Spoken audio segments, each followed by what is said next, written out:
Pues muy buenos días.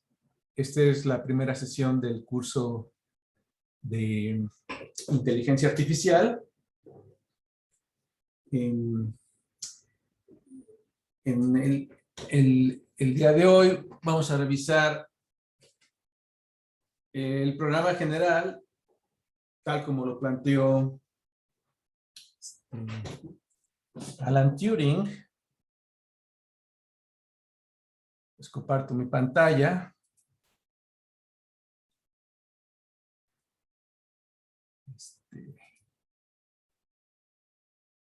Este es Alan Turing.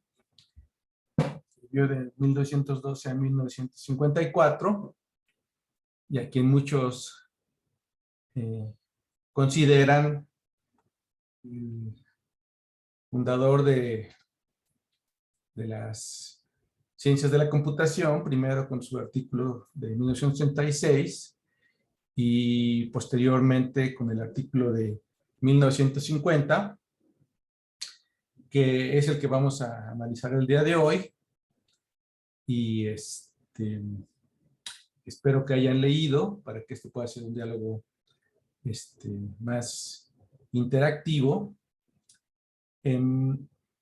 Este artículo es muy importante,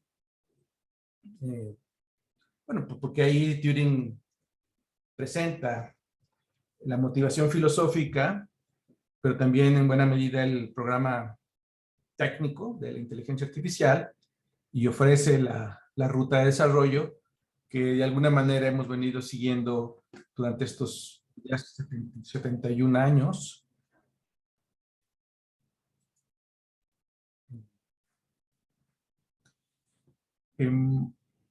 Y en este artículo, lo primero que hace Turing es preguntar si las máquinas, las computadoras digitales del tipo ordinario, pueden pensar.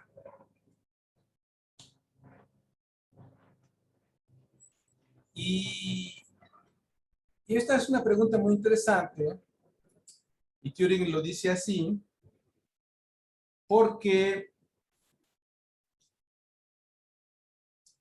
primero que nada, tiene dos palabras que son pues, realmente bastante cargadas que hay que clarificar, primero que nada. Una Profe, es... perdón ¿sí? que lo interrumpa, pero ya no vemos su presentación.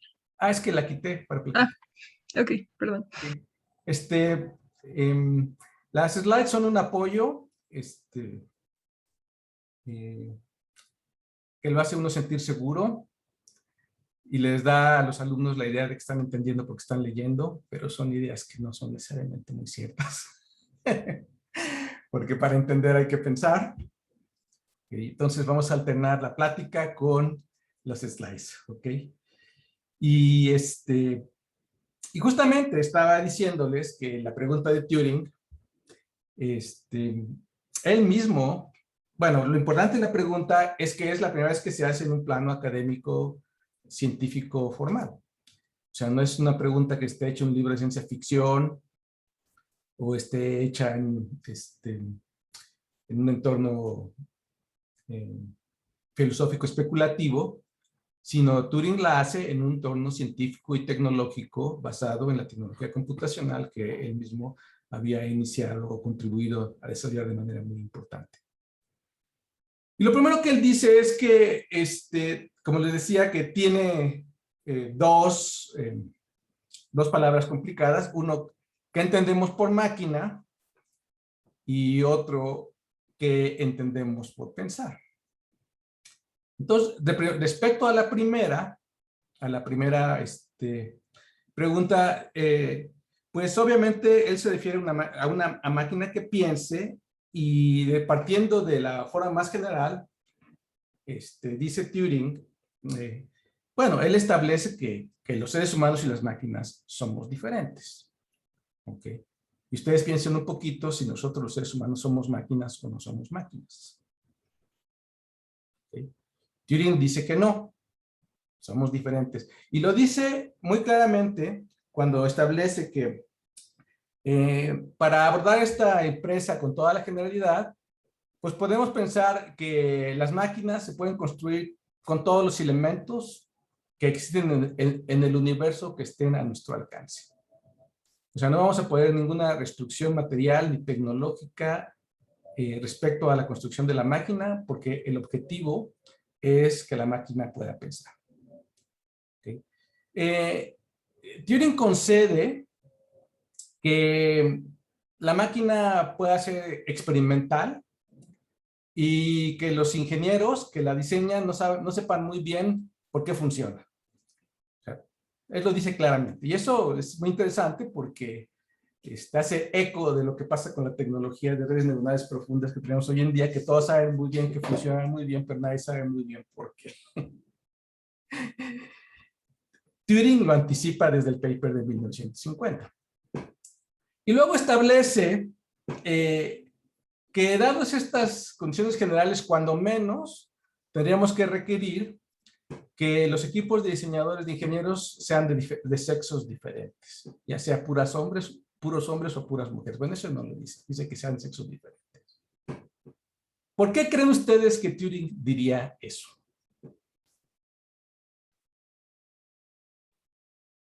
Y aquí es donde empezamos a pensar. Bueno, lo dice porque si se permitiera que los ingenieros fueran de sexos diferentes, entonces los seres humanos se podrían producir por la maquinaria natural. Es decir, se podrían tener bebés. Y entonces ya no serían máquinas. Entonces, por eso la restricción que él pone es que no puede haber reproducción natural, enfatizando el hecho de que la máquina es diferente del ser humano. Pero luego dice, pero aún así, la cosa no es tan fácil porque, ¿qué tal? Dice, si por el avance de la biología y la genética, estamos hablando de 1950, se pudiera producir un ser humano a partir de la información de sus células. Okay. Entonces, a ese ser humano, a ese ser lo consideramos máquina o ser humano. Entonces, Turing claramente dice pues, que tendría que ser un ser humano y ya no sería la máquina, ya no estaríamos hablando de máquinas versus seres humanos. Entonces, dice, por esta razón, vamos a imponer una restricción muy sólida y muy firme respecto a lo que tenemos máquinas, y por máquinas me refiero a las computadoras digitales del tipo ordinario. Entonces ya todos los androides de Blade Runner y todo eso ya no entran en la máquina, de la máquina de Turing porque están hechos biológicamente. Okay. Entonces ahí una clarificación importante respecto a el programa de inteligencia artificial, porque estamos hablando de máquinas, estamos hablando de simular a la inteligencia y el pensamiento por máquinas. Entonces aquí, después de esto, Turing llega a a presentarnos, pues que vamos a hablar de las computadoras digitales del tipo ordinario, que son la máquina que él mismo había propuesto en el artículo de 1936, que vamos a hablar más adelante por qué se escribió este artículo, donde se introduce a la máquina de Turing. De hecho, se introduce como una herramienta de soporte para resolver una de las preguntas que Hilbert, el gran matemático del siglo XX, había puesto a principios del siglo para los grandes problemas de las matemáticas, que era el problema de decidir si un teorema en la lógica de primer orden se puede decidir si es verdadero o se puede descartar. Entonces, ese era el objetivo del artículo que se logró. Pero como un dispositivo de apoyo se introdujo a la máquina, que por supuesto Turing no le llamó la máquina de Turing. La máquina de Turing fue nombrada por Alonzo Church un año después, nada más un año después. Y de hecho, históricamente es muy interesante que el artículo de Church, en donde él probó el problema, él demostró la no decibilidad de los problemas, se escribió 6 meses antes que el artículo de Turing. O sea que Church le ganó 6 meses antes a Turing. Y de hecho este artículo Turing lo escribió todavía en su licenciatura y pueden considerar que fue como su trabajo de tesis de licenciatura, donde surgió el artículo de 1976. Entonces, Turing se refiere a esta máquina. O sea, estamos hablando de esta máquina y estamos hablando entonces de inteligencia artificial. Ahora, esta máquina, pues realmente es una máquina muy simple. Y de hecho es sorprendente que una máquina que tenga una simplicidad y una generalidad tan grande, o sea, realmente tenga la capacidad de, pues, de cumplir con los objetivos de la computación, de la teoría de la computación, y que sea el modelo teórico de la computación como la conocemos hoy en día, al menos en la corriente de pensamiento estándar de teoría de la computación. Entonces, lo que tiene esta máquina es una cinta, está aquí, donde escribimos símbolos de un alfabeto, idealizados, como los tipos de las imprentas. Todos son exactamente igual, todas las instancias son exactamente igual al modelo ideal, y tiene una máquina que si llamamos de control de estados finitos, que es una muy mala traducción en español, porque los estados no son finitos, sino lo que es finito es el conjunto de estados, que es finito, pero los estados pues no son finitos. Eso no tiene sentido en español, pero pues así lo hemos traducido por costumbre, ¿no? Pero me parece que es una traducción súper desafortunada. Ahora, ¿qué hace la máquina de Turing? Pues la máquina de Turing evalúa funciones. Entonces, en un estado inicial, en la cinta, se pone un argumento de la función, se escribe en una notación, en este caso va a ser el alfabeto decimal, los símbolos son los dígitos, y lo que codifica la tabla de estados es un algoritmo, que es las operaciones que tienen que hacerse sobre esa cinta, que son simplemente leer, escribir, mover el escáner a la derecha o a la izquierda, en una forma tal que eventualmente en un estado final, en la cinta aparece el valor de la función, en una configuración estándar. Es decir, en ambos casos vimos que el escáner estaba apuntando al símbolo más izquierdo en la cinta, en el estado inicial, y al término de la computación, el escáner está apuntando al símbolo más izquierdo de la cinta, pero en este caso lo que estamos viendo es el valor de la función. Ahora, la máquina es una máquina teórica que tiene ciertas idealizaciones. Una, que la memoria es inagotable, cuenta con infinito de memoria. Dos, que el cómputo es instantáneo, es decir, que no tenemos que esperar nada para que termine la computación. Decimos, se hace la computación. Nunca falla, porque es una máquina ideal. Y es como si las computaciones las hiciera el demonio de Laplace. ¿Ustedes conocen al demonio de Laplace? Bueno, Laplace fue matemático francés, que es como el Newton francés, que también trabajó en astronomía y los fundamentos de la probabilidad, la teoría de la probabilidad, otra forma de Laplace, etcétera. Pero era una persona que creía profundamente en el determinismo de la ciencia y del mundo, del universo. Y entonces dijo pues que si le daban todas las ecuaciones que determinaba la física y un estado particular del universo, él podría predecir darnos todo el pasado y predecir todo el futuro, y el demonio de Laplace era el agente que sabía cómo hacer estos cálculos. Entonces, pues asume esto Turing explícitamente en el artículo, que la máquina es perfectamente determinista, y de hecho Turing establece que el determinismo de la máquina es más perfecto que el determinismo propuesto por Laplace, porque en el mundo físico, si te damos las condiciones iniciales de un estado del universo, pequeñísimas variaciones en las condiciones iniciales pueden traducirse en consecuencias muy diferentes en el mediano y largo plazo. Turing analiza este caso y dice, en las máquinas de estados eso no pasa. En las máquinas de estados se llega al estado precisamente sin tener ese error de aproximación. Y otra cosa por la que acabamos también de ver es que una cosa es la función matemática, que es un objeto abstracto, matemático, que está presente de antemano, y otra cosa es el algoritmo que la computa. Y sabemos nosotros que la misma función se puede computar por algoritmos diversos. Unos van a ser más eficientes que otros.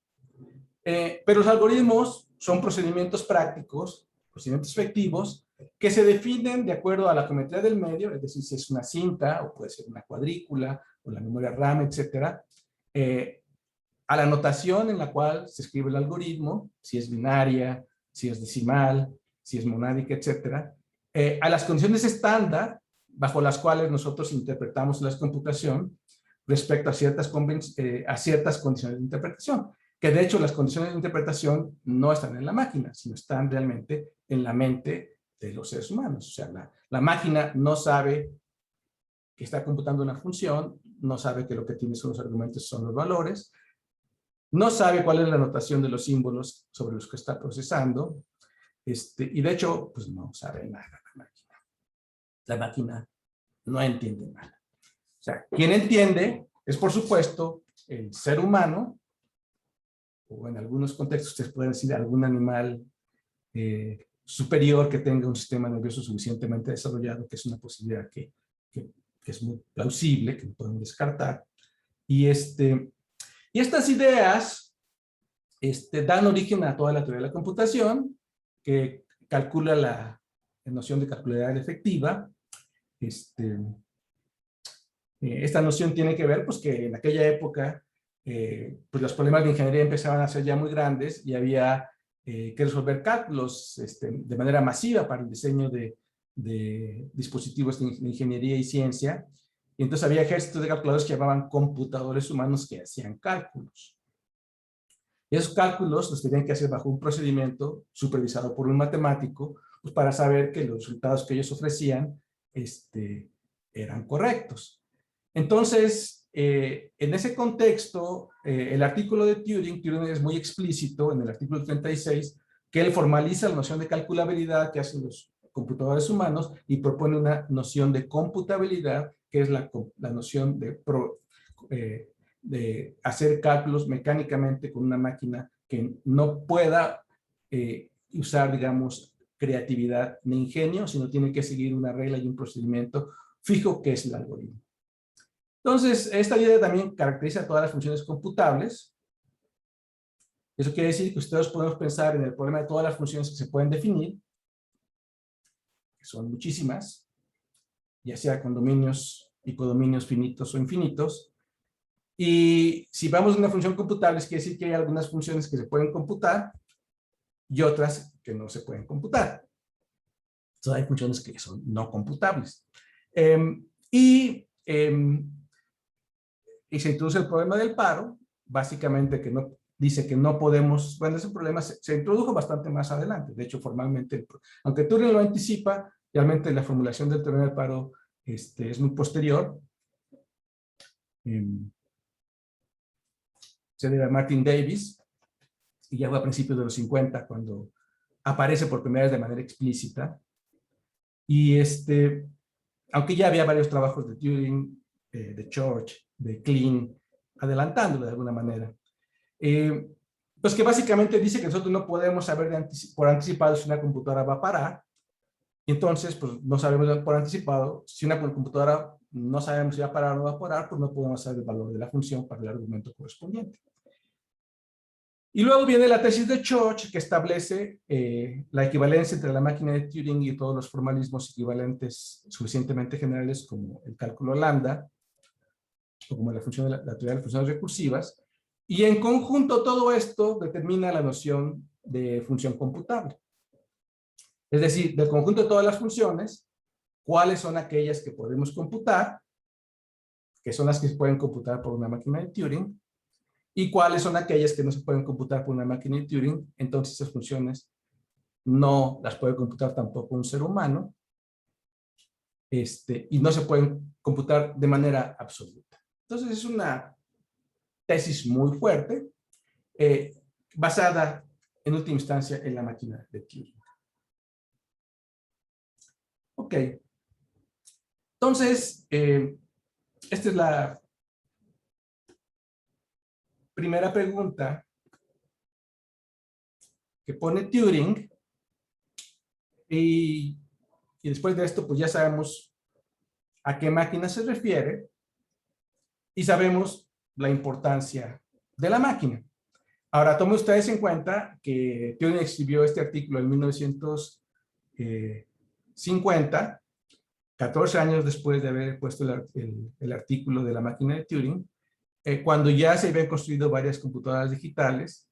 De hecho, Turing fue muy importante en la construcción de la máquina Enigma, la película, en la que descifra los códigos. Y luego ahí, en ese centro, se construyó Colossus. Fue la primera computadora digital electrónica que se construyó en la historia. Funcionó en 1943 y Turing participó en el equipo que construyó esa máquina. Antes de ENIAC, de 1946 en Estados Unidos, pero como era un proyecto secreto del gobierno de Gran Bretaña, hasta el 70 más o menos se empezó a saber que existía, y hasta principios de esta década, de este siglo, por ahí 2004-2005, el gobierno británico liberó los documentos y sabemos que esa fue la primera máquina electrónica ordinaria que se hizo, que es la máquina Colossus del 43. Y posteriormente a Turing se le contrató para construir una máquina que se llamaba la Automatic Engine Machine, en honor a Babbage, y después él participó en la construcción de las computadoras que llamaban Ferranti en Manchester. Entonces, él tenía ya mucha experiencia en la construcción de máquinas computacionales, y no solamente en el artículo, sino realmente pues haber tenido a la tecnología, o sea, como partícipe de la tecnología de manera muy intensa, fue cuando escribió el artículo de la máquina. O sea, que estaba motivado. O sea, no era una especulación, o que se despertó en la mañana y en el desayuno se le ocurrió, ay, qué padre, y lo publicó. No, para nada, ¿no? O sea,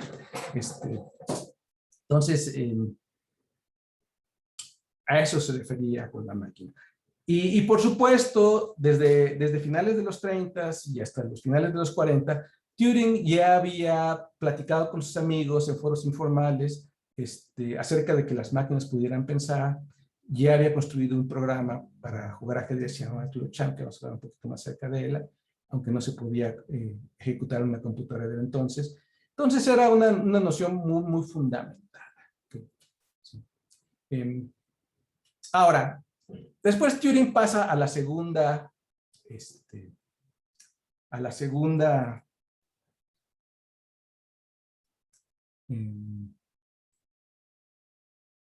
palabra complicada de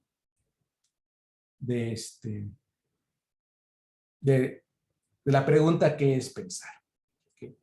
Entonces, pensar, pues todos ustedes saben que es una palabra, pues eso se refiere a una facultad humana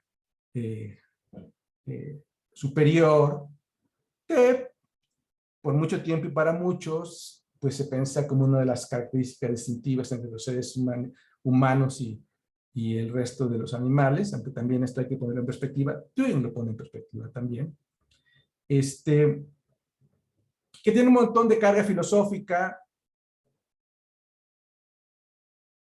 ideológica, psicológica, etcétera. Entonces dice Turing, bueno, no vamos a meternos en esos problemas históricos y filosóficos del lenguaje, pero lo que sí vamos a hacer es proponer una prueba operativa bajo la cual haya un agente cuya actividad o cuyas acciones estemos todos de acuerdo de manera intuitiva que si la realiza correctamente, entonces que está pensando. Y esa actividad es el lenguaje natural. Porque cuando yo estoy hablando, cuando estamos en una conversación, yo estoy comunicando cosas que sé, pero también estoy comunicando cosas que pienso. Entonces,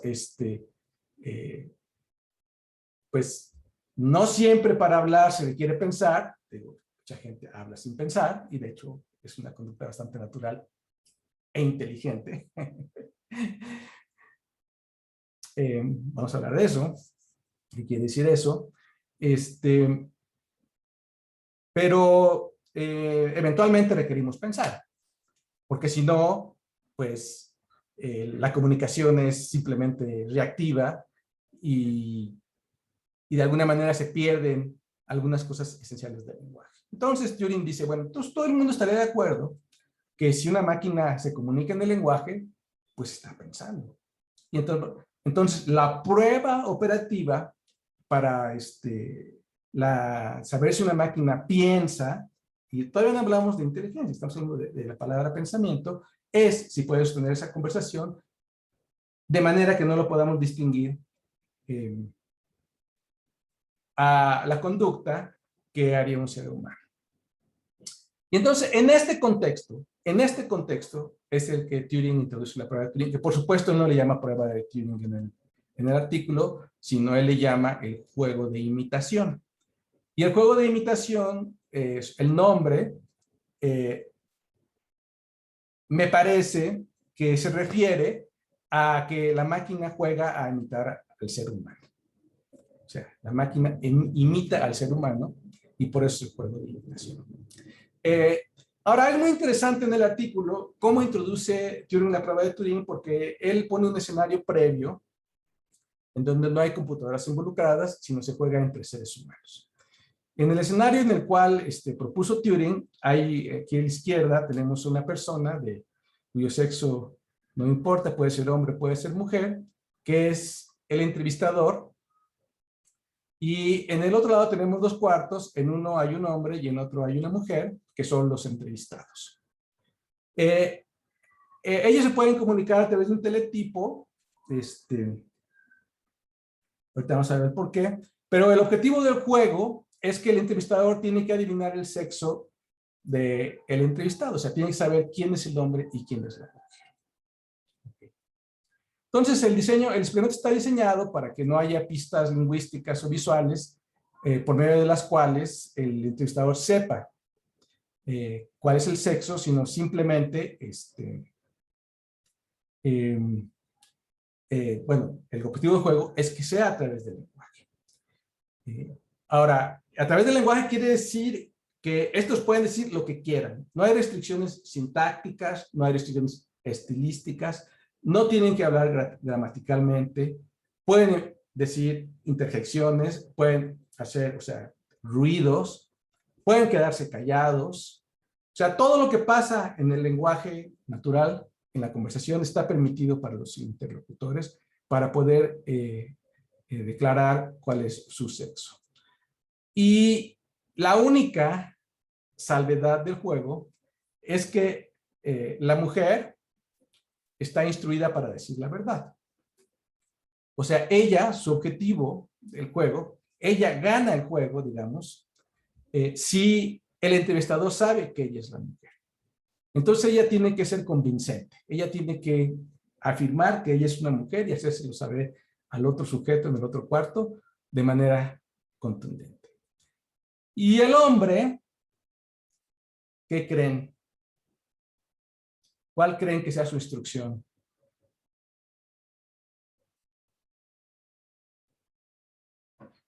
Pues mentir. El hombre está instruido para mentir y él tiene que convencer al otro sujeto que él es la mujer y no el hombre. ¿Ok? Entonces, él tiene que imitar a la mujer. Y tiene que usar un lenguaje que él considere femenino y tiene que transmitir ideas que él considere femenino. Y si el sujeto entrevistador se equivoca, entonces el hombre gana porque lo hizo creer al otro que es la mujer. Okay. Sí. Entonces él tiene que esforzarse por imitar bien, no por ser él, sino imitar bien. Okay. Es muy divertido, la verdad, porque Turing pone una perspectiva de género en el artículo por segunda ocasión hasta estas alturas. Y por supuesto, los hombres somos los mentirosos. ¿Qué les parece a ustedes eso?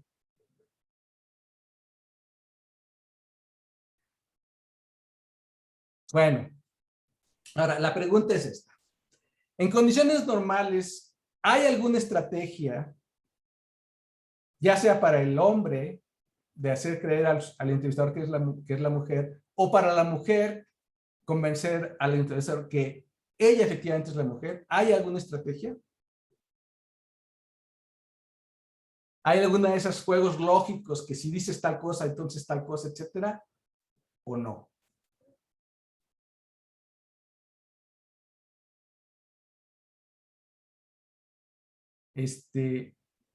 Turing dice, no, pues no hay, la verdad. O sea, si el imitador es buen imitador, pues no va a haber manera porque se permite todo.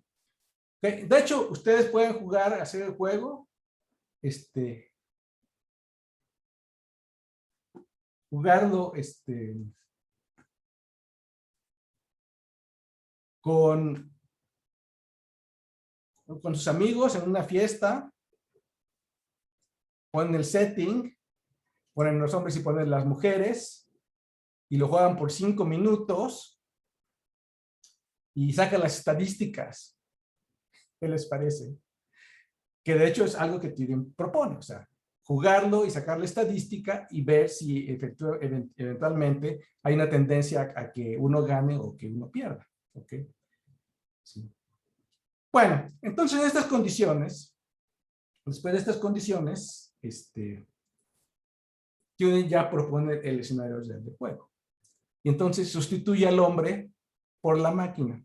Y ahora el otro jugador ya es indistinto, es indiferente si es un hombre o es una mujer. Entonces ahora la máquina es la que miente y quiere convencer de que es un ser humano. Ok. Sí. Ya viene toda la carga que da lugar a las películas de ciencia ficción y los dramas de robots, si se emocionan, si tienen sentimientos, si son buenos, son malos, etcétera, etcétera. O sea, es un cuento ya muy, muy interesante porque tiene bastante carga emotiva y metafórica. Entonces, el propósito de la inteligencia artificial en estas condiciones es construir a la máquina. Construir a la máquina que pase de prueba. Okay. Ahora, por supuesto, pues esto ya va a depender mucho del tipo de construcción de la máquina. Si la máquina está muy mal construida, pues es muy posible que logremos distinguir su identidad muy rápidamente. Pero si la máquina va mejorando y va mejorando, va a llegar un momento en dice Turing en que no vamos a poder distinguir. Y el punto es este. Si no podemos hacer la distinción, si eventualmente se da la situación en que no podemos hacer la distinción, entonces, si no podemos saber si esa máquina es una máquina o un ser humano, tenemos que atribuirle todas las propiedades que atribuimos a los seres humanos en la vida cotidiana.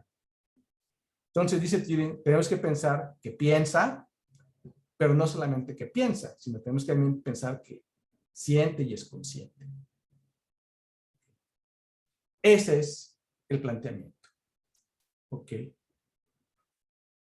Y de hecho, Turing predijo que él pensaba que para finales del siglo, o sea, 50 años después, iba a haber máquinas que iban a poder jugar el juego con una probabilidad de 70% de ganar en juegos de hasta 5 minutos. Lo cual realmente pues no se ha cumplido desde mi punto de vista, aunque aquí podemos discutirlo un poquito más. ¿Okay? Ahora, en este mismo artículo, de este punto, Turing dice, bueno, pero lo que estoy diciendo es realmente muy audaz, porque la gente no piensa así, estamos hablando de 1950. Y él dice, bueno, ya ahorita la gente no habla de que las máquinas piensen, pero de hecho es muy interesante que dice que él piensa que para el año 2000, hablar de que las máquinas piensen va a ser algo natural en el lenguaje cotidiano. Lo predijo explícitamente en el artículo y de hecho sucedió, porque ahora si no pensamos en estas sutilezas que motivan a la disciplina, pues ya en la práctica de la vida cotidiana, pues la gente dice, la máquina está pensando, pues está inteligente, etcétera, etcétera, ¿no? Eso es cierto, ¿no? Ya el entorno de hoy en día, pues es muy diferente al entorno que había en aquella época. Ok, pero aquí dice, pero de todas maneras hay varias refutaciones, o sea, esta idea puede ser refutada, a mucha gente no le va a gustar, o va a pensar que este experimento mental no es satisfactorio o no es válido, y entonces Turing mismo se adelanta a las objeciones posibles para él mismo refutarlas de antemano. Y esta es otra sección del artículo. O sea, la refutación por Turing de las objeciones que se podrían tener acerca de si la máquina se llegara a construir, en el caso hipotético que la máquina se llegara a construir, si realmente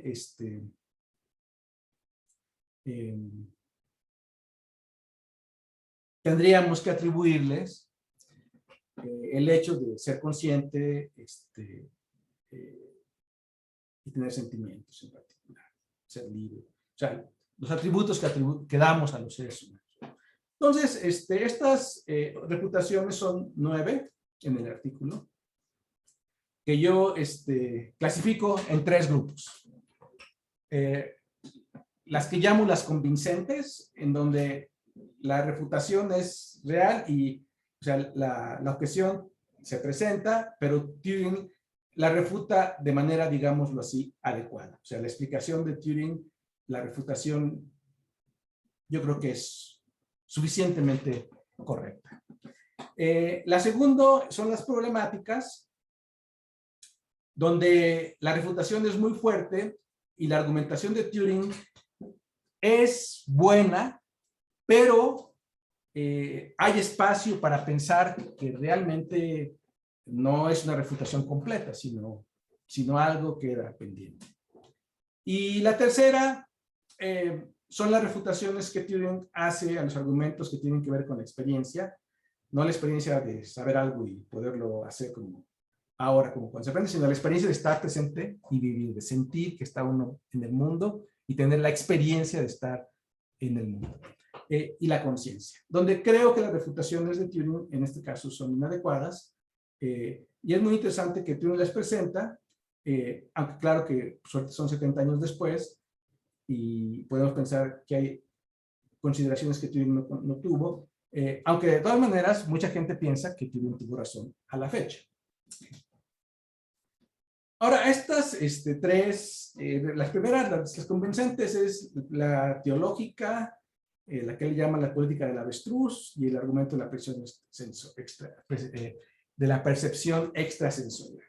La teológica, pues es aquellos que, gente religiosa que dicen que el pensamiento y el alma, así lo dicen, son facultades que Dios otorga a los seres humanos, y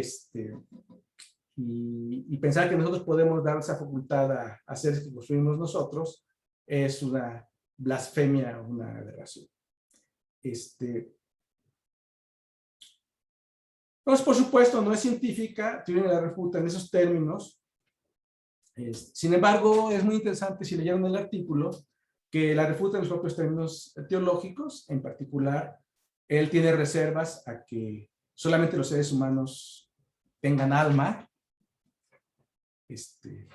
Entonces él estaría más de acuerdo, dice, si más bien la distinción debe ser seres vivos y seres inanimados, porque lo coherente sería decir que todos los seres vivos tienen alma. Entonces él estaría más tentado a sumarse a esa objeción. Pero de todas maneras, dice, si Dios tiene un poder infinito, pues él muy bien le podría dar alma a las máquinas y hacernos nosotros los instrumentos de ese don. Entonces no habría nada que se le limitara. Y de hecho, esto del alma también Turing argumenta que es una cuestión cultural y perceptual, y pues que se vería muy diferente, por ejemplo, en la cultura musulmana, donde él dice se le niega a las mujeres la facultad de tener el alma. Lo cual Turing es incorrecto, eso no es cierto en el Islam. Es una pregunta muy difícil, pero yo la he investigado y hasta donde yo he podido ver, las mujeres se les reconoce tener alma desde los orígenes del Islam. Entonces, en ese sentido, la afirmación de Turing es incorrecta respecto a los hechos. O sea que también Turing a veces se equivoca en errores de hecho. ¿Okay? Pero es muy interesante que lo refuten sus propios términos. Pero finalmente dice, pues, de todas maneras, estamos hablando en un contexto completamente científico y materialista, en el sentido de que el mundo es materia y energía, y pues no lo podemos aceptar. La segunda en este grupo es la política del avestruz, que es que ante los problemas difíciles, mejor como el avestruz metemos la cabeza, que se llama, que dice Heads in the Sand, y dejamos que las cosas pasen, olvidándonos que el problema existe, que él dice que tiene un componente de arrogancia por sentirnos superiores, pero también de indolencia por no abordar problemas que son problemas que se tienen que abordar, y este problema se tiene que abordar, porque va a ser un problema presente en la cultura y en la tecnología. Y finalmente, el argumento de la percepción extrasensorial, pues Turing arguye que hay evidencia de que los mediums y en la telepatía sí tienen una chance estadístico de adivinar las cosas mayor que lo estándar. O sea, que esa evidencia hay y pues ahí pues realmente no sabe por qué. Porque muy bien el entrevistador podría ser un medium o un clarividente que identificara quién es el ser humano porque le lee la mente. Entonces dice, ante eso, no es científico, no lo podemos refutar, hagamos paredes suficientemente gruesas en los cuartos para que no sea así. Se dice, sería más o menos igual a que el entrevistador todos sus pensamientos los estuviera diciendo en voz alta y las personas, y entonces el entrevistador pusiera la oreja contra la pared para oír los pensamientos. Entonces, la única contra eso es poner paredes suficientemente fuertes. ¿Okay? Pero se descartan por no ser científicas. Es muy divertido leerlas y pensarlas. Ahora vienen las problemáticas que están más relacionadas con el problema de inteligencia artificial, que son también 3. Y la primera, que nos atañe de manera fundamental al programa de inteligencia artificial, es la objeción de que la conducta informal no sigue reglas. Es decir, que en la mayoría de las conductas que realizamos los seres humanos, no es posible producir un conjunto de reglas que regulen la conducta en cada conjunto de instancias posibles. Y como las computadoras realmente lo que programamos, cuando programamos el conocimiento, son estas reglas de conducta, hasta cierto punto, entonces, pues nunca podríamos programar una computadora que tenga la riqueza de experiencia o la riqueza de conocimiento que tenemos los seres humanos. Y si vamos a poner un ejemplo simple, entonces pone a los semáforos. Entonces, los semáforos, aparentemente, las reglas son muy simples. Si ves luz roja, te paras. Si ves luz verde, te sigues. Y si ves luz amarilla, pues no sabes si te paras o te sigues. Tienes que pensar, ¿ok? O sea que ya empezamos ahí por la indeterminación del amarillo, ¿no? Y dice, y luego, pero ¿qué tal si tienes luz verde y se pasa una pelota y detrás viene un niño? ¿O qué tal si viene una viejita que va cruzando la calle?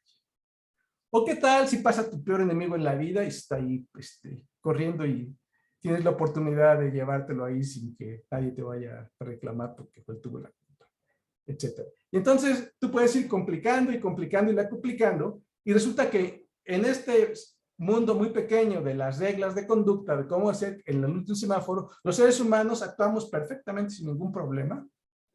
Bueno, a veces nos equivocamos, o a veces no seguimos las reglas de manera intencional. Y entonces, ¿qué es lo que hacemos?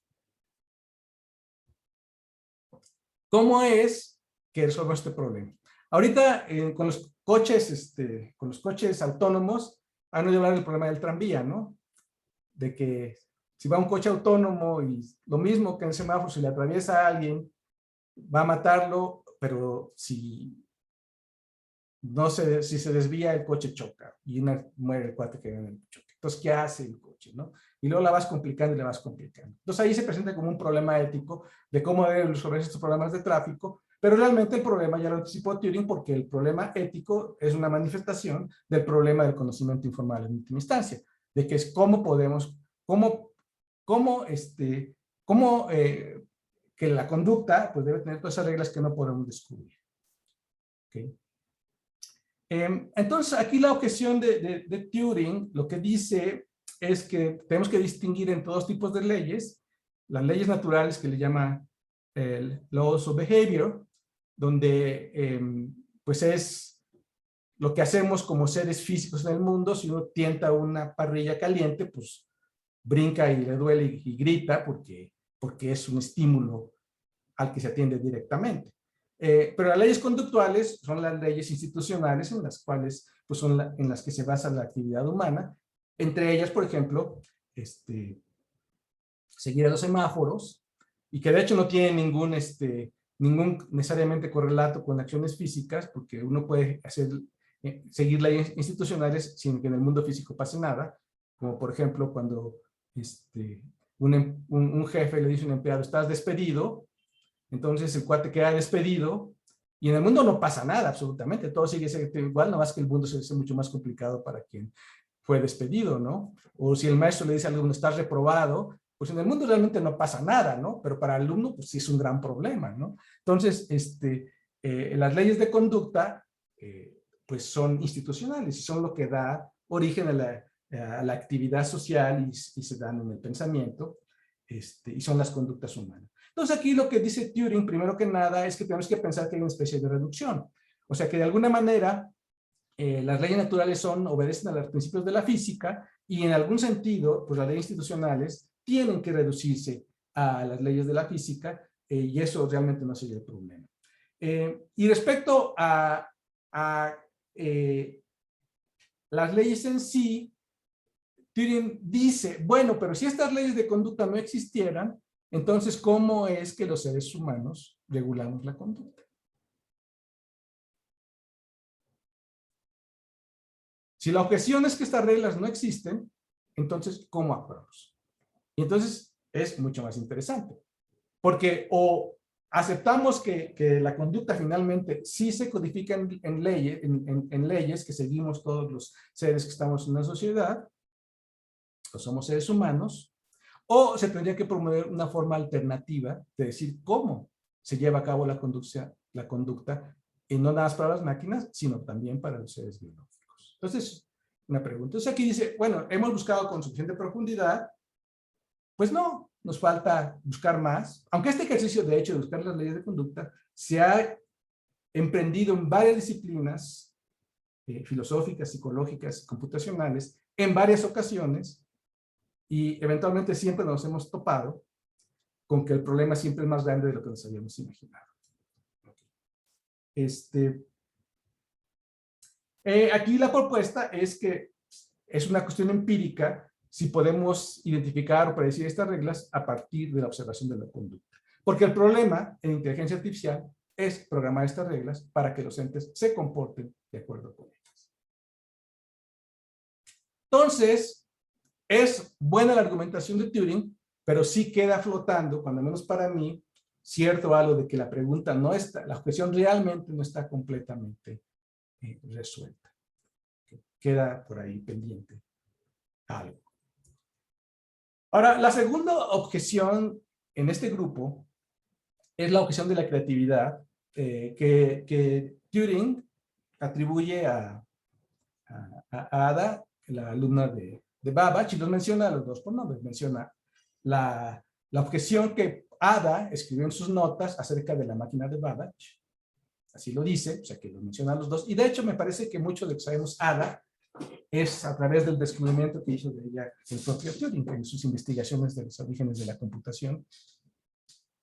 Porque Ada dice que las máquinas están programadas y siempre van a hacer lo que les pidamos, que es la intuición que tenemos todos cuando programamos una computadora, que nosotros programamos la computadora justamente para que haga lo que nosotros queremos que haga, y que por lo tanto nunca van a poder ser creativos. Esa es la cuestión de Ada. Las máquinas son deterministas. Y de hecho, es interesante que la objeción de Ada es consistente con el determinismo de Laplace. Porque la computadora se queda fija como una máquina perfectamente determinada. Pero Turing dice aquí, bueno, aquí lo tenemos que modular porque, primero que nada, si una máquina es capaz de sorprendernos, podemos decir que es creativa en algún sentido. Entonces, no es lo mismo darle un programa, probador de teoremas, los axiomas de una teoría lógica, que conocer a toda la teoría lógica. Porque para conocer a todos los teoremas, tenemos que buscar. Y si una máquina, a partir de axiomas, encuentra un teorema o lo prueba, eso nos sorprende y eso es creativo. O no es lo mismo que le demos un programa a las leyes de cómo jugar ajedrez, las reglas del ajedrez, que ser buenos jugadores de ajedrez. Porque para jugar ajedrez hay que saber jugar ajedrez, y cuando encontramos una movida ganadora, sorprendente, pues cualquier ajedrecista te dirá que la máquina es creativa. O sea, y de hecho hay máquinas que han visto jugadas que ningún ser humano hubiera podido ver. Entonces son creativas. Entonces, en ese sentido, Turing dice que si nos sorprende la máquina, pues tenemos que considerar que sea creativa, aunque esté siguiendo reglas o aunque esté probando teoremas. Y aquí Turing pone un segundo elemento, que es posible introducir a las máquinas un elemento de aprendizaje, donde podríamos implementar en algún sentido un mecanismo básico, como por ejemplo, que aprenda por estímulo y compensaciones, y que se construya conocimiento a partir de eso, que aunque en tiempos de Ada y en propios tiempos en que Turing conoció esta máquina realmente no se puede saber cómo hacerlo, es posible conceptualmente, y esa máquina de alguna manera no será determinista. Entonces, pues es muy convincente, y a la luz de hoy en día la tecnología, pues sabemos que hay estas grandes máquinas que aprenden y hay todo este campo de la creatividad computacional. Pero por otro lado, Turing se contradice aquí mismo, porque él mismo dice que la máquina es determinista en el mismo artículo. Y de hecho, no porque no conociera el no determinismo, porque de hecho en el artículo Turing menciona que se puede crear una extensión a la máquina que sea no determinista. Aunque él dice que si se crea esa máquina, no podríamos saber que es determinista implícitamente o simplemente porque tiene números pseudo random y actúa como si lo fuera. Entonces, hay una contradicción aquí porque, pues de acuerdo con el determinismo, es correcto, y la objeción de Turing, pues es de alguna manera aquí mismo se da un tiro en el pie, por lo mismo que él estipuló previamente en el artículo, que no está cerrado el problema, ¿no? Pero hay una objeción aquí un poquito más de fondo, que es que para ser creativo hay que entender.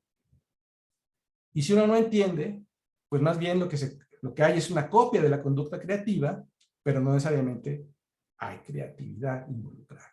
Entonces, por eso pienso que esta objeción, aquí la respuesta de Turing es buena, pero sin embargo, como ven, queda abierta en varios sentidos conceptuales. Y la tercera de este grupo es la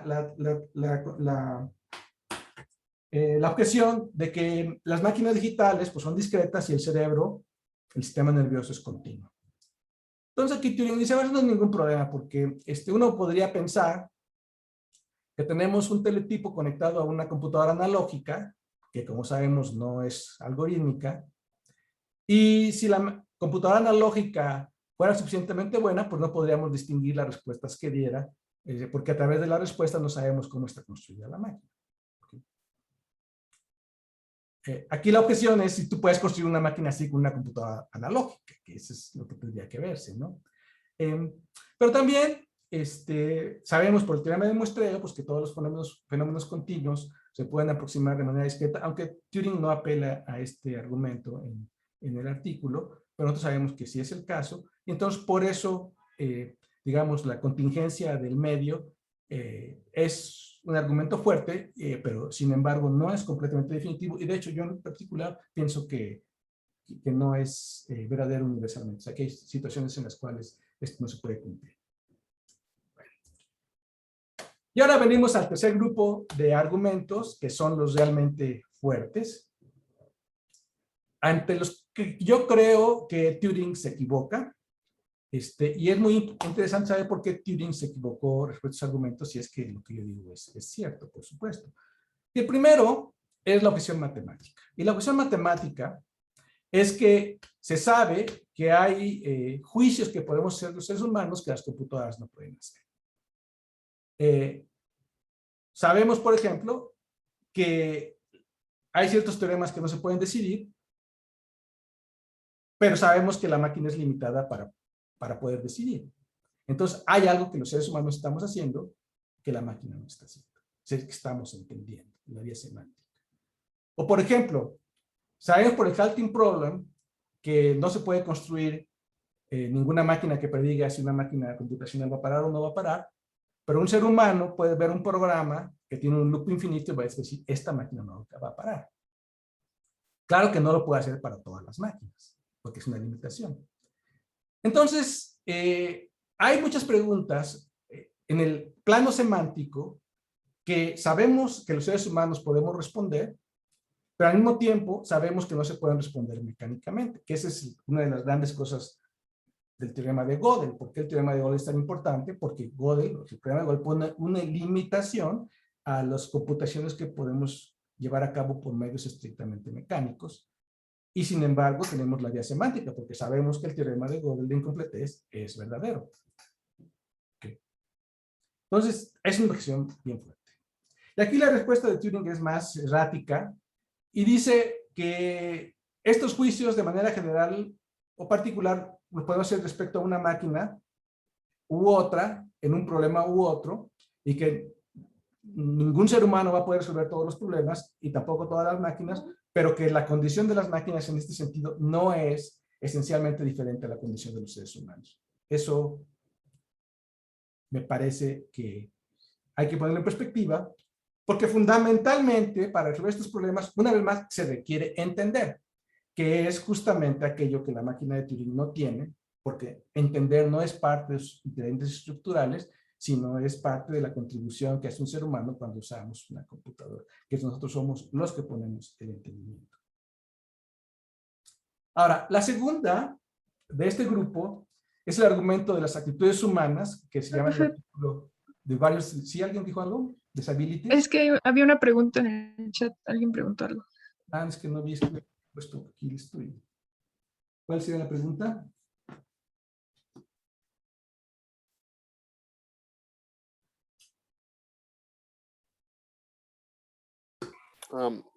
Hola.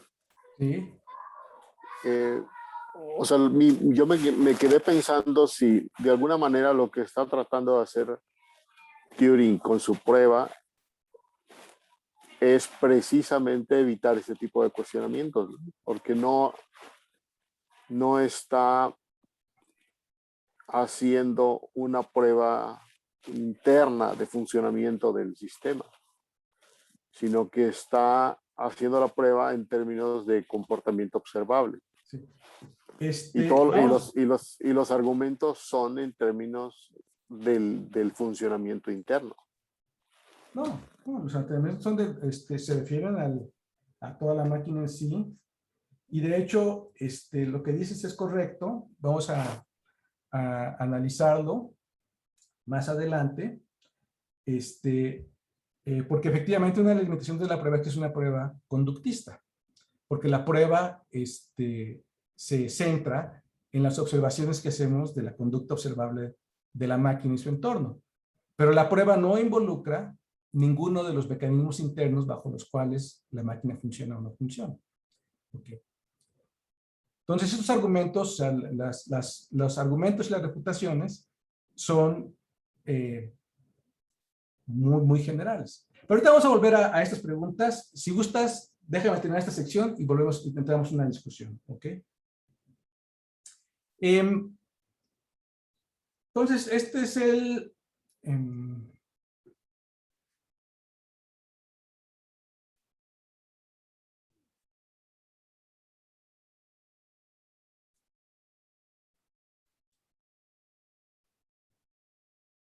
el segundo punto. Ah, y aparte, o sea, antes de esto, entonces estaba el argumento de las actitudes humanas. Y este argumento dice que la máquina tiene limitaciones del tipo de no se puede hacer una máquina que haga X, como por ejemplo enamorarse, no puede ser una máquina que se enamore, no puedes hacer una máquina que comete errores, no puedes hacer una máquina que escriba sonetos, etcétera, etcétera. Y Turing aquí argumenta, es muy interesante la argumentación, pero su respuesta es muy parecida a la respuesta que da en los argumentos de la conducta informal. O sea que simplemente tenemos que buscar más para ver cuáles son las leyes que rigen este tipo de comportamientos, pero aquí, y la conducta es programable. Ahora, el problema con esta refutación, además de lo consciente informal, es que estas conductas no es que se sepan, sino es que se sienten. Entonces, si alguien está enamorado, pues no es que sepa que está enamorado, sino es que está enamorado, ¿no? O sea, ¿ustedes saben lo que se siente cuando está enamorado? ¿No? Bueno, hace por su edad. Ok. O que te duela algo, ¿no? O sea, te quemas, te duele. O sea, no es que sepas que te duele, sino te duele, ¿sí? Entonces el problema está en que estas habilidades, estas conductas, estas actitudes, no solamente tienen que ver con el conocimiento informal, sino también tienen que ver con que son conductas completamente asociadas a la afectividad, y la máquina de Turing en sí no tiene ningún elemento en sus ingredientes estructurales para que podamos decir que tiene sentimiento. De la misma manera que ninguna máquina tiene ningún ingrediente estructural para tener sentimientos, aunque simule tener sentimientos. ¿Okay? Y luego pasamos al argumento fundamental de todo el artículo, que es el argumento de la conciencia. Turing dice, si la máquina pasa la prueba de Turing, es consciente. En todos los sentidos que puede tener la palabra conciencia. Y aquí, el argumento esencial que dice por qué tenemos que aceptar que la máquina es consciente, es que si no aceptamos que la máquina es consciente, incurriríamos en lo que se llama el silopsismo psicológico. Y el silopsismo es el problema de las otras mentes. Porque la conciencia es algo subjetivo, interno, y yo nada más tengo acceso a mi propia conciencia. Pero yo no tengo acceso a las conciencias personales de ninguno de ustedes. Afortunadamente. ¿Sí? Entonces, nosotros estamos atrapados en que somos los únicos en el mundo y a todos los demás pensamos que son conscientes simplemente porque los vemos que son seres humanos y actúan como nosotros, entonces deben ser conscientes como nosotros y deben sentir como nosotros. Lo cual creo que es bastante cuestionable porque yo pienso que la gente siente y piensa de maneras muy diferentes y ya no se diga el conocimiento, ¿no? Ok. Sí. Entonces Turing dice, si rechazamos ese argumento, si no podemos distinguir de una máquina que es consciente, entonces ¿por qué si decimos que ella no es consciente y los demás decimos que son conscientes? Nos estamos contradiciendo, estrictamente hablando, entramos en solipsismo. Entonces, por eso tenemos que concederle a la máquina ser conscientes. Y ese es un argumento bastante fuerte. Excepto cuando vamos a ver en la segunda parte, que es lo que estaba... ¿Quién fue quien argumentó ahorita? ¿Quién? ¿Por ahí quién dijo que la máquina era interna? Yo, Luis Rafael Morales. Ah, Rafa, ok, sí. Bueno, ahorita entramos a esa otra parte, porque ahí viene la contrarrespuesta. Pero Pero aquí Turing enfatiza. O sea, cuando digo que es consciente y entiende, no lo digo en un sentido banal o trivial. ¿Ok? No digo que nos engañe con un juego de que yo programo la computadora para que nos juegue. Es un poquito de lo que pasa con Elisa. ¿Se acuerdan el programa de Elisa que respondía, que jugaba el rol de un psicoterapeuta, nada más convirtiendo las enunciados en preguntas y despachándolos al paciente? O como los chatbots de hoy en día en las casas comerciales, o la robot esta Elisa de Hanson Robotics, que aparentemente dice, no, yo no me refiero a ese tipo de entendimiento superficial, yo me entiendo a que realmente entiendo. O sea, que la conducta de la máquina sí tenga una intencionalidad y entonces aquí va a un capítulo en el artículo, muy importante el artículo, que es cuando Turing introduce la prueba de la viva voce. Dice, y esto es como cuando nosotros a los niños queremos saber si saben algo de memoria, si salgan algo como pericos o realmente entienden. Entonces estás ahí en la escuela primaria, en sexto primaria, y le dice a un niño, a ver, dime la lección. Entonces para el niño la lección y entonces te la repite como perico y le pones 10, ¿no? ¿Sí? Digo, que nuestro sistema educativo hace mucho eso, o hacía mucho eso. Pero dice, no me trata de eso, no se trata de knowing by heart, o sea, se trata de realmente entender. Y entonces Turing pone un escenario de que trata de entender, y se trata del objeto de discusión, es una poesía. Entonces, tú no puedes discutir acerca de una poesía si no sabes, si no entiendes. Entonces, está realmente entendido. ¿Okay? Entonces, déjenme ponerles un escenario. ¿A ustedes les gusta la poesía?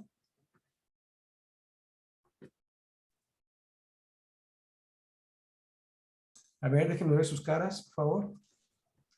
¿Sí? Bueno. Entonces, vamos a ver si ustedes entienden. Entonces, les voy a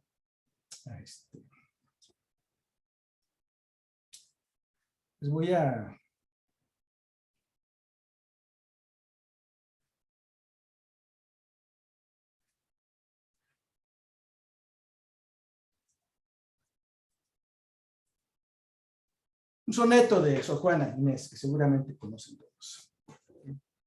Entonces, si les gusta la poesía, la conocen. Dice así: detente, sombra de mi bien esquivo, imagen del hechizo que más quiero, bella ilusión por quien alegre muero, dulce ficción por quien penosa vivo.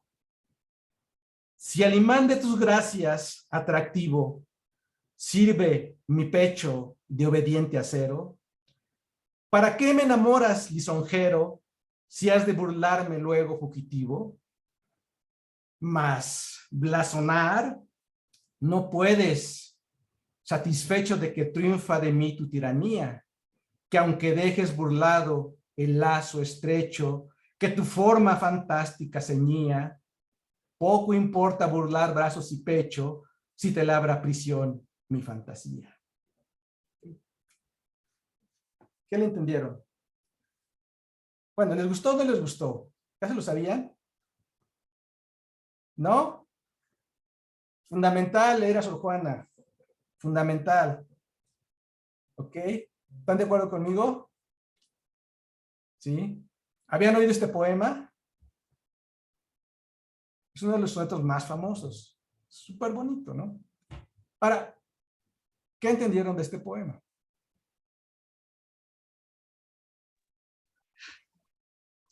No me digan.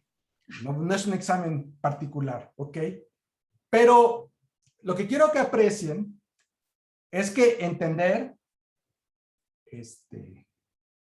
pues, es más que decir. Y aparte, si les gustó este poema, no nada más porque lo entendieron, sino también es porque lo sintieron. Porque si no sienten nada, pues no lo entienden. Y es más, es muy probable que cuando alguien escuche un poema de esta naturaleza, primero lo sienta y luego lo entienda. Y es muy posible que lo sienta mucho y no le entienda nada. ¿Okay? Sí. Entonces, Turing pone un ejemplo en un poema en inglés.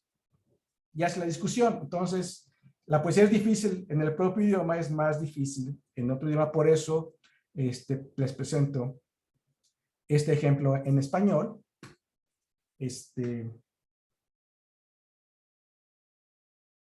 Ahorita no estoy compartiendo la pantalla, ¿verdad?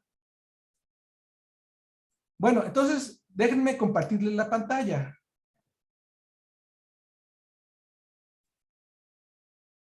Ahora léanlo. Entonces, segundo chance para que le entiendan.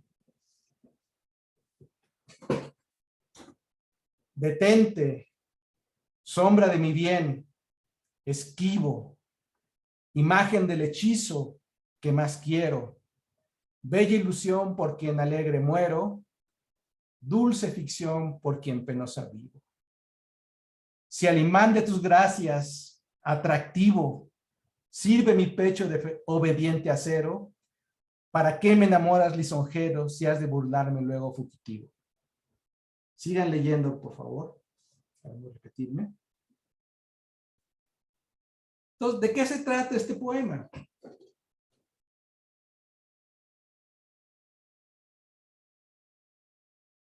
¿Ya lo entienden más? ¿Ya lo que están leyendo ya tienen tiempo de digerirlo?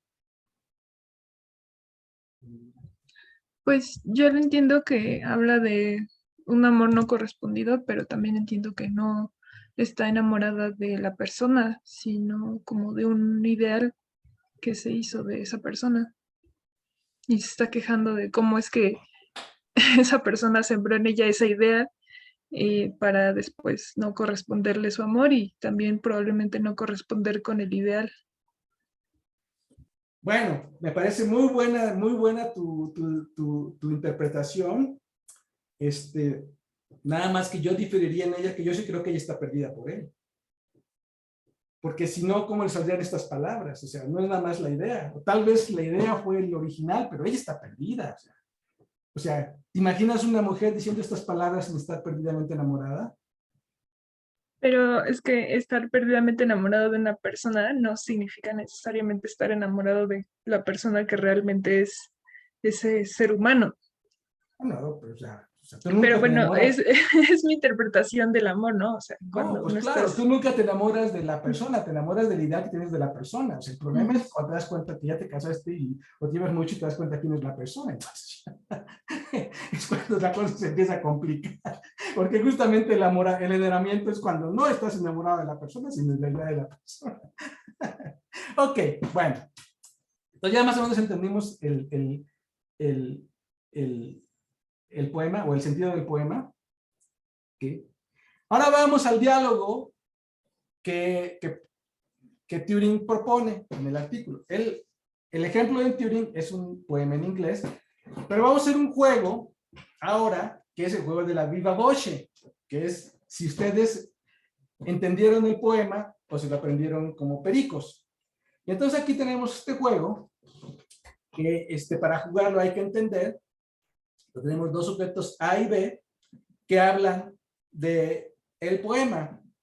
Y entonces el sujeto A dice: el segundo cuarteto empieza: si al imán de tus gracias, atractivo, sirve mi pecho de obediente acero. Entonces el sujeto B dice: no era el sujeto repulsivo, ¿podrías cambiar atractivo por adhesivo? Y ya dice: solo que se tropezara y no se pudieran separar. Pero entonces él sería un meloso. Y dice: pero eso nunca va a pasar. No, primero lo mato. Okay. Ahora, ¿qué quiere decir este diálogo?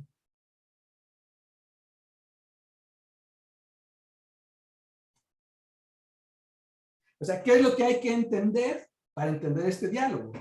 Pues para entender este diálogo hay que entender la figura que propone el poema. Entonces aquí dice Sor Juana, que era ya seguramente la mujer enamorada: si al imán de tus gracias, atractivo, o sea, el hombre, sus gracias son un imán para ella y es atractivo. Y el pecho de ella, dice, sérveme el pecho de obediente acero. Entonces, el pecho de ella se va atrae por una fuerza gravitacional, bueno, una fuerza y magnética hacia él que es atractivo. Esa es la imagen del poema. ¿Ok? Entonces, entender el poema es esa imagen, ella, su pecho atraída hacia él. Y entonces aquí el sujeto ve, coscolinamente le dice, pero podrías cambiar atractivo por adhesivo. ¿Sí? Entonces ya, él no es atractivo, él es adhesivo. Y es muy diferente, aunque las dos fuerzas atraen, pues una es por magnetismo y otra es porque se te pega ahí todo meloso, ¿no? Entonces dice, solo que se tropezaba y no pudieran separar. Entonces quiere decir que él se cae sobre ella y se pegan en el pecho, pero porque él es adhesivo. Entonces tienen que imaginarse a esos dos sujetos enamorados, ella toda enamorada, pero él ya no es el atractivo. Y entonces cuando ella se enoja, porque es un meloso. ¿Sí?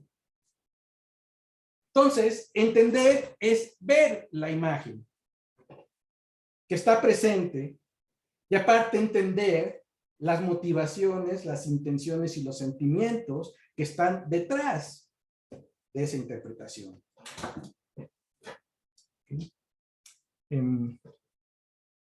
Entonces, por eso Turing pone el juego de la viva voce, para no trivializar el sentido de aprender. Ahora, ¿ya entendieron todos o se los explico de una manera más millennial? Bueno, aquí va una explicación millennial que le llegó por el otro día, por aquí vi en Facebook. Un post de Facebook. Responsabilidad afectiva es no ilusionar o hacer planes de futuro cuando no quieres nada en serio con esa persona. Ok. Etcétera, etcétera, etcétera. ¿Sí? Lo cual es muy didáctico. Aunque yo diría que yo prefiero el poema de Sor Juana al decálogo de la responsabilidad afectiva. Muy bien.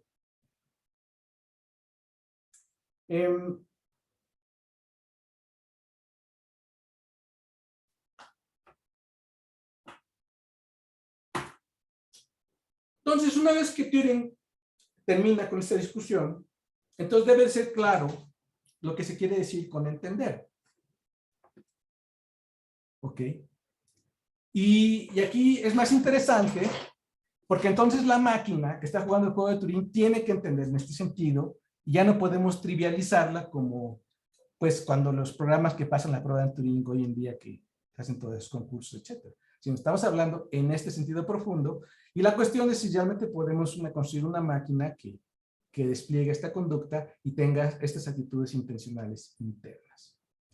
¿Okay? Ahora, lo que dijo Rafa es muy cierto, que estamos viendo ciertas características de la máquina, y también aquí es interesante preguntar por qué Turing hizo esta prueba en esta forma, y aquí yo creo pues que lo que tenemos que recordar es que la primera parte del siglo XX estuvo dominada por un paradigma psicológico que se llamó el conductismo. Ustedes han hablado del conductismo, ¿sí? En el cual toda la conducta tendría que explicarse en términos de conductas observables y en experimentos de estímulo-respuesta. Y lo que pasaba internamente en la máquina, pues como no era accesible, como los seres humanos, si tenemos sentimientos, si tenemos representaciones mentales, etcétera, entonces esos objetos no son objetos de investigación científica. Entonces la prueba está en un setting completamente conductista.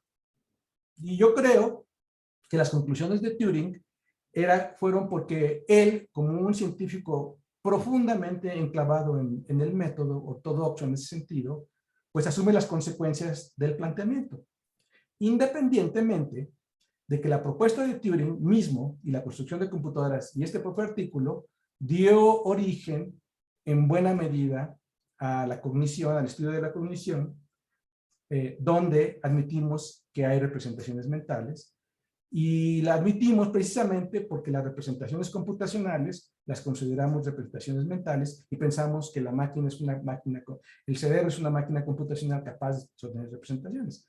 Entonces, Turing mismo contribuyó al,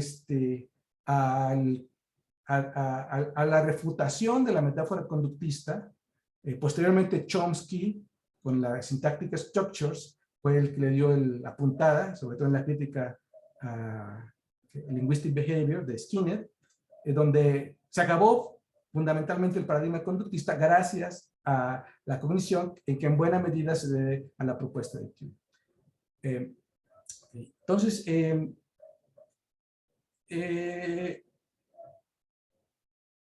vamos a pasar al programa de investigación ahora que se propone, que vamos a discutir en la próxima clase, porque ahorita ya se nos acaba el tiempo. Nada más les adelanto que, que el segundo artículo que vamos a ver en este módulo, que les voy a pedir que empiecen a leer, si no es que ya lo leyeron, es el artículo de Searle, que se llama Programs, Brains and Machines, donde Searle presenta el argumento del cuarto chino, que es una contrapropuesta a la máquina de Turing. Entonces es un argumento, es otro juego mental, pero del cual se concluye que las máquinas no son conscientes, ni inteligentes, ni tienen intencionalidad. ¿Okay? Que es y justamente Searle apunta en su artículo que efectivamente el problema del juego de la prueba de Turing es que efectivamente es un experimento conductista. ¿Okay? Y entonces, si nosotros abordamos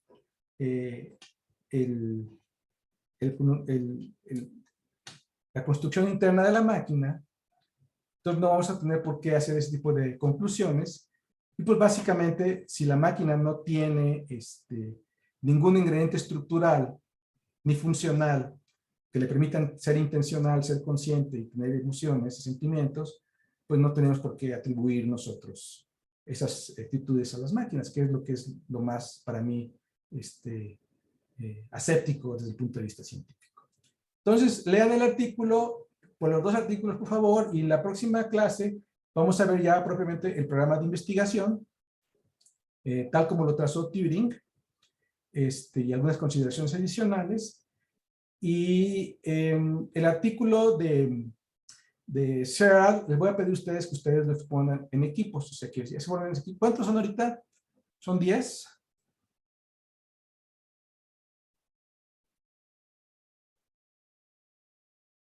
Son, creo que son 9, ¿no? Bueno, entonces ahorita serían equipos de 3 equipos de 3. Ustedes, por favor, se organizan. Y, y el primer equipo sería que expondría en una sesión el artículo de Searle en la semana que entra. ¿Okay? Entonces leerían el artículo, se lo repartirían y cada quien haría una exposición de aproximadamente 20 minutos y tendríamos un poquito de tiempo para discutir el artículo entre todos. Entonces ustedes se ponen de acuerdo quiénes son los equipos, por favor. Y se lo comunican aquí a Ricardo. Ricardo, ¿podrías Sí, ya que me digan quién es y yo lo checo. El correo de Ricardo está en la página del curso. Ok, y Denis también. Entonces, por favor, a la brevedad, mandan un correo diciendo quiénes son los 3 integrantes de su equipo. Okay.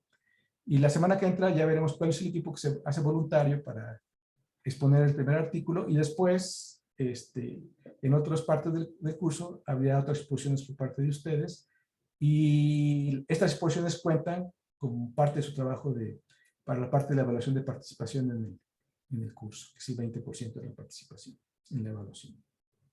¿Okay? Tenemos un minuto. ¿Alguien tiene alguna pregunta, alguna aclaración? De hecho, sí es buena idea que hagan un grupo de WhatsApp de la clase y ahí se pongan de acuerdo. Ok, me parece muy buena idea.